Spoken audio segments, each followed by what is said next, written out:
नमस्कार ओडिशावासी मु अभिमनु स्वागत करुच्ची जाग्रत ओडिया न्यूज को। आज आपण मानक पई रहिछि देश विदेशर केतोटी बड़ गुरुत्वपूर्ण खबर। आसंतु खबर उपरे नजर पकेइबा। दर्शक बंधु, आज प्रथम खबर। वर्तमान देश में कोविड संक्रमण संख्या बढ़िबा चिंतार विषय पलटिलाणी। गत 24 घंटे 306 नुआ संक्रमित चिन्हट हेबा सह 6 जनक जीवन नेइछि भूताणु।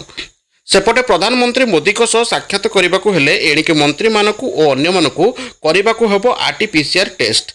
5टी राज्य केरल, महाराष्ट्र, दिल्ली, गुजरात और पश्चिम बंगरे अधिक संक्रमित चिन्हट होउछंती। बुधवार सकाळ सुधा देश में मोट सक्रिय संक्रमितों संख्या 7121 रे पहुंचथिबा बेले 73 जनकर मृत्यु होई सारिछि। केरल में सबुठारु अधिक संक्रमित 2223, गुजरात में 1223, दिल्ली में 756 एवं पश्चिम बंगरे 746 जन चिन्हट होइलेଣି। परवर्ती खबर, जमी बिक्री करिबा पई हटिला कटकणा। जो माने प्लॉटिंग करी बिक्री करुतले से माने लेआउट प्रस्तुत करबाकू पड़िबो। बिक्री पई रास्ता मध्य छाड़ीबाकू पड़िबो। ड्रेन, पार्किंग, ओपन स्पेस पई आनुषंगिक व्यवस्था रखी लेआउट करी बीडीओ किंबा ग्रामांचल रे बीडीओ को निकट रे दाखल परे बिक्री करि परिबे। कृषि जमी उपरे समस्त कटकणा हटि सारिछि। केवल घर बाड़ी जमी रे कटकणा रहिछि। गतकाली आसीथिला ODA planning and building standing रो संशोधन नियम। एही नियम अनुसार थरके 500 वर्ग किलोमीटर करिहेबो बिक्री। बिना अनुमोदन रे 500 वर्ग किलोमीटर थरके बिक्री करि परिबे। मात्र बिक्री पार्ट प्लॉट रियल एस्टेट पई व्यवहार करबाकू मना करा जायछि। एकाधिक अंशीदार थिबा जमी क्षेत्र रे भी 500 वर्ग मीटर बिक्री हेबो। सेही बोली खूब शीघ्र अपार्टमेंट रजिस्ट्रेशन मध्य नै बाट फिटिया बोली सूचना मिलिछि।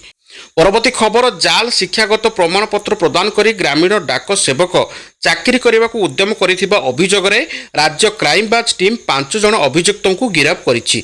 एहा सहित एही मामला रे मोट गिरफ संख्या को 25 को वृद्धि होइछि। गिरफ होइतिबा 5 जन अभियुक्त हेउचंती बलांगीर थाना मुरीबाहाल रे कुरमणी राणा 24 वर्ष, बलांगीर थाना मुरीबाहाल कुरमणी राणा 24 वर्ष, बलांगीर सदर थाना कुटदोलर आजाउद्दीन कुंभीर 28 वर्ष, जगन्नाथ पडार रजत कुमार नायक 32, बलांगीर थाना अंचल सुधुर भूये 27 और सुवर्णपुर अंचल तोफान बाग 45।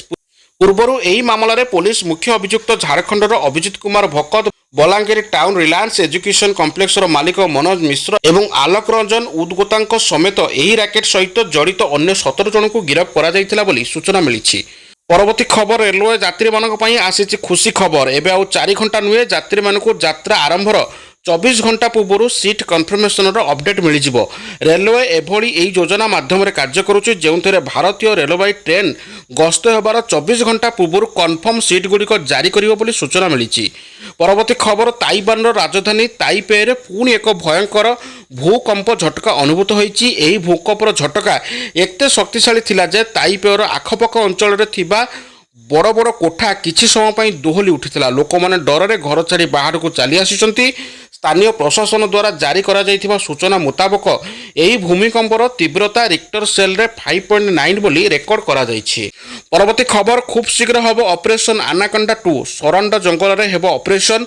माओ प्रवण अंचल रे हेबो एक बड़ कार्यानुष्ठान। अत्याधुनिक अस्त्र शस्त्र, ड्रोन इत्यादि सामिल करा जिवो। जंगल युद्ध विशेषज्ञ को एही ऑपरेशन रे सामिल करा जिवो। 2026 मसीहा सुधा सरंडारू माओ निपत करने को लक्ष्य रखा जाइछि। गृहमंत्री अमित शाह एवं पीएम मोदी कहते देश विद्रोह कार्यकलाप को खूब शीघ्र बंद करा बोली बड़ सूचना मिली। परवर्ती खबर, बढ़िला मृत्युकालीन सहायता राशि टंका। वन्यजंतु आक्रमण कले मृत्यु एवं बासगृह जदि क्षतिग्रस्त होउछि सहायता राशि वृद्धि करिसंती राज्य सरकार। एही सहायता राशि 6 लाख टंका 10 लाख टंका को वृद्धि करा जाइछि। जंगल पार्श्ववर्ती ग्राम गुड़िकर साधारणतः वन्यजंतु आक्रमण रे धन जीवन नष्ट होता है। निष्पत्ति अनुसार मृत्युकालीन सहायता राशि वृद्धि करा सहित जदि बासगृह क्षतिग्रस्त होता है तेबे अंत्योदय गृह योजन गृह नचेत समतुल आर्थिक सहायता प्रदान करा जिवो। रोषेई घर, धान संरक्षण गृह किंबा छेली गुहाल क्षतिग्रस्त हेले 3000 टंकार अनुकंपा मूलक सहायता राशि प्रदान करा जिवो। सेहीपरि पक्का पाचेरी कंपाउंड वाल क्षतिग्रस्त हेले प्रति मीटर पिछा 5000 रु सर्वाधिक 25,000 टंका पर्यंत अनुकंपामूलक सहायता राशि प्रदान करा जिवो बोली सूचना मिली। परवर्ती खबर, प्रकाश पाइछि 125 टी होमगार्ड पई नियुक्ति। कोरापुट जिला पई एही नियुक्ति प्रदान करा जिवो।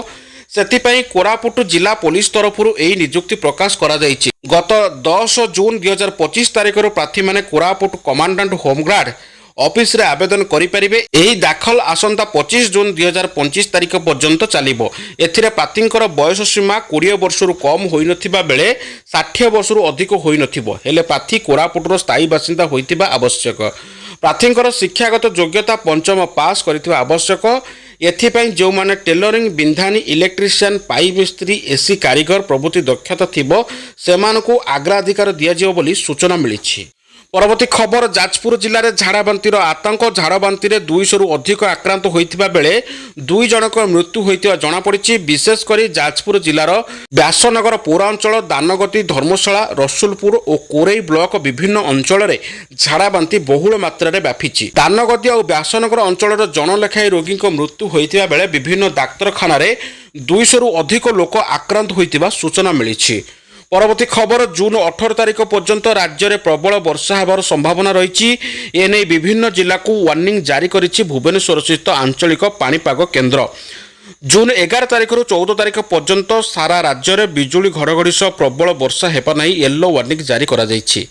ସେହିପରି ଜୁନ 14ରୁ 15 ତାରିଖ ମଧ୍ୟରେ ମୟୂରଭଞ୍ଜ, କନ୍ଧମାଳ, ଗଜପତି, ରାୟଗଡ଼ା, କୋରାପୁଟ, ମାଲକାନଗିରି, ନବରଙ୍ଗପୁର, କଳାହାଣ୍ଡି ଓ ନୂଆପଡ଼ା ଜିଲ୍ଲାକୁ ପ୍ରବଳ ବର୍ଷା ପାଇଁ ୟେଲୋ ୱାର୍ଣ୍ଣିଂ ଜାରି ହୋଇଛି। ଜୁନ 15 ତାରିଖରୁ 16 ତାରିଖ ମଧ୍ୟରେ ମୟୂରଭଞ୍ଜ, କେନ୍ଦୁଝର, ନୂଆପଡ଼ା, କଳାହାଣ୍ଡି, କୋରାପୁଟ, ମାଲକାନଗିରି ଓ ନବରଙ୍ଗପୁର ଜିଲ୍ଲାକୁ ପ୍ରବଳ ବର୍ଷା ପାଇଁ ୟେଲୋ ୱାର୍ଣ୍ଣିଂ ଜାରି କରିଛି ପାଣିପାଗ କେନ୍ଦ୍ର।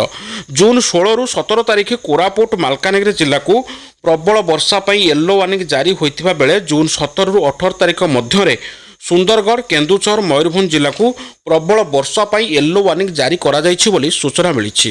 ଦର୍ଶକ ବନ୍ଧୁ, ଇଏ ଥିଲା ଆଜି ଦିନର ଆପଣମାନଙ୍କ ପାଇଁ କେତୋଟି ବଡ଼ ଗୁରୁତ୍ୱପୂର୍ଣ୍ଣ ଖବର। ଆଶା କରୁଛି ଆମର ଏ ଭିଡ଼ିଓ ଆପଣମାନଙ୍କୁ ନିଶ୍ଚିନ୍ତ ଭାବରେ ଭଲ ଲାଗୁଥିବ। ଯଦି ପ୍ରତିଦିନ ଦେଶ, ରାଜ୍ୟ, ବିଦେଶର ଖବର ପାଇବା ପାଇଁ ଚାହୁଁଥାନ୍ତି ତେବେ ଆମର ଭିଡ଼ିଓଟି ଗୋଟେ ଲାଇକ୍ କରିବା ସହିତ ଆମ ଚ୍ୟାନେଲକୁ ସବସ୍କ୍ରାଇବ୍ କରିଦେବେ ଏବଂ ଭିଡ଼ିଓର ପ୍ରଥମ ସୂଚନା ପାଇବା ପାଇଁ ଚାହୁଁଥିଲେ ନୋଟିଫିକେସନ୍ ଆଇକନ୍କୁ ଅଲ୍ ରଖିଦେବେ। ଭିଡ଼ିଓଟିକୁ ଶେଷ ପର୍ଯ୍ୟନ୍ତ ଦେଖିଥିବାରୁ ଆପଣଙ୍କୁ ଅନେକ ଅନେକ ଧନ୍ୟବାଦ।